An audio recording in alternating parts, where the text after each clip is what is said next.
श्री परमात्मने नमः। श्री चैतन्य चरित्रावली अध्याय। स्वामी प्रकाशानंद जी मन से भक्त बने आगे। उस महाराष्ट्रीय सज्जन ने एक दिन बातों ही बातों में स्वामी जी से कहा, स्वामिन, उन बंगाली वैद्य के यहाँ जो सन्यासी ठहरे हुए हैं उनके चेहरे में कितना भारी आकर्षण है। जो एक बार उन्हें देख लेता है वही उनका बन जाता है। उनकी वाणी में अपार करुणा है। भगवत गुण गान करते करते वे मूर्छित हो जाते हैं, एकदम तन्मय होकर श्री कृष्ण कथा कहते हैं। प्रकाशानंद जी ने कहा, अरे क्या हम उन्हें जानते नहीं? खूब जानते हैं। वे कोई आकर्षण मंत्र जानते हैं। इसी से तो उन्होंने सार्वभौम जैसे विद्वान को बहका लिया, किंतु यहाँ उनकी दाल नहीं गलेगी। इस प्रकार विश्वनाथ जी की पुरी में उनकी भक्ति को कोई दो कौड़ी में भी न पूछेगा। यहाँ स्त्रियों की तरह नाचने वाले ना मिलेंगे। बंगालियों की तरह यहाँ भावुक और भोले भाले अनपढ़ आदमी नहीं हैं। यहाँ के भंगी चमार तक ब्रह्म ज्ञान की बातें जानते हैं। इस बात के सुनने से उन महाराष्ट्रीय सज्जन को बड़ा दुख हुआ। वे सोचने लगे, इतने भारी विद्वान और त्यागी पुरुषों के हृदय में भी डाह की अग्नि इतनी प्रबल होती है। इतने ज्ञानी होने पर भी लोग दूसरों की प्रशंसा नहीं सुन सकते। सचमुच प्रतिष्ठा की इच्छा बड़ी ही प्रबल होती है। महान पंडित से पंडित भी अपनी प्रतिष्ठा स्थापन करने के निमित्त दूसरों की निंदा करने में संकोच नहीं करते। लोकेशना कितनी प्रबल है। दूसरे दिन दुखी चित्त से उस भावुक सज्जन ने प्रभु से सभी बातें कहीं और वह करुण स्वर में कहने लगा, प्रभु, स्वामी जी कहते थे यहाँ उनकी भक्ति को कोई दो कौड़ी में भी ना पूछेगा। प्रभु ने कहा, हमें दो कौड़ियों से करना ही क्या है? मुफ्त तो कोई लेगा, हम तो वैसे ही लुटा देंगे। इस पर भी कोई ना लेगा तो फेंक कर चले जाएंगे, कभी तो कोई उठा ही लेगा। प्रभु के ऐसा सरल और विद्वेष रहित उत्तर को सुनकर महाराष्ट्रीय सज्जन की श्रद्धा प्रभु के चरणों में और भी अधिक बढ़ गई और वे सोचने लगे कि जब इनकी एक एक बात का मेरे ऊपर इतना प्रभाव पड़ता है, तब यदि प्रकाशानंद जी से इनका साक्षात्कार हो जाए तब तो उनका उद्धार ही हो जाए। वे मूर्ख नहीं हैं, हठी हैं, सुखी तबीयत के नहीं हैं। प्रभु से बातें करते ही वे पानी पानी हो जाएंगे और सभी निंदा करना भूल कर इनके सेवक बन जाएंगे। किंतु भेंट हो तो कैसे हो?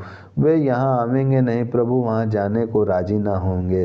वे सज्जन इसी चिंता में पड़ गए। अपने मनोगत भाव उन्होंने तपन मिश्र, चंद्रशेखर तथा और भी दो चार प्रभु के भक्तों के सामने प्रकट किए। तपन मिश्र ने कहा, यह युक्ति हो सकती है कि एक युक्ति है, कोई सभी सन्यासियों का निमंत्रण करे और प्रभु से भी वहां चलने का बहुत आग्रह करे, तो प्रभु अपने प्रिय भक्त के आग्रह की कभी अवहेलना न करेंगे, अवश्य ही चलेंगे।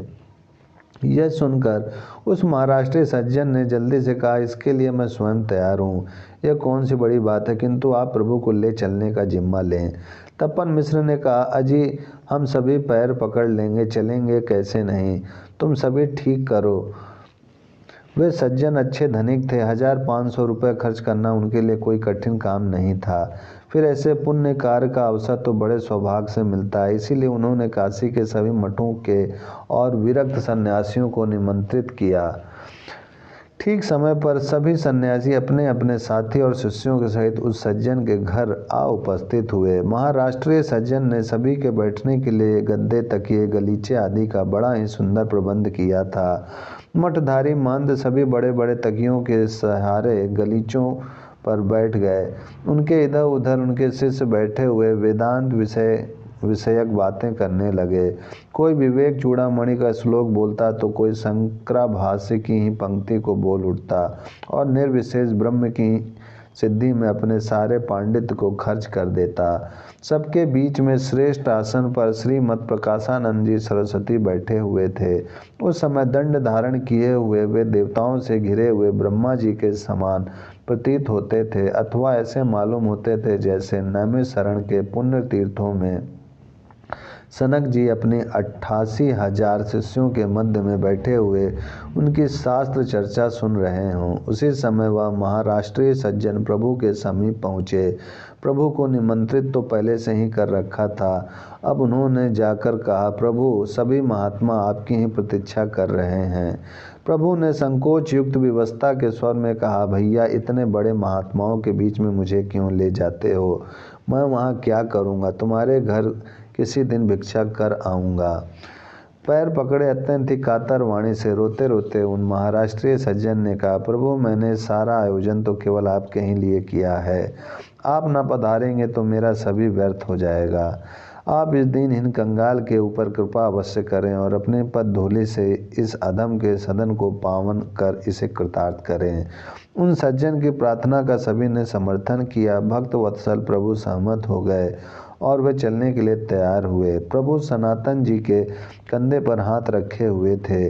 पीछे पीछे चंद्रशेखर, तपन मिश्र तथा 2-4 भक्त और भी चल रहे थे।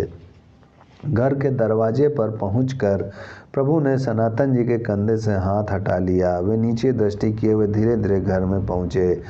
सेवक जल लेकर फौरन प्रभु के पैरों को धोने के लिए बढ़ा। प्रभु ने संकोच से पैरों को खींचते हुए स्वयं ही पैर धो लिए और वहीं अस्त व्यस्त भाव से मोरी के पास ही कीचे में बैठ गए। ओम शांति शांति शांति।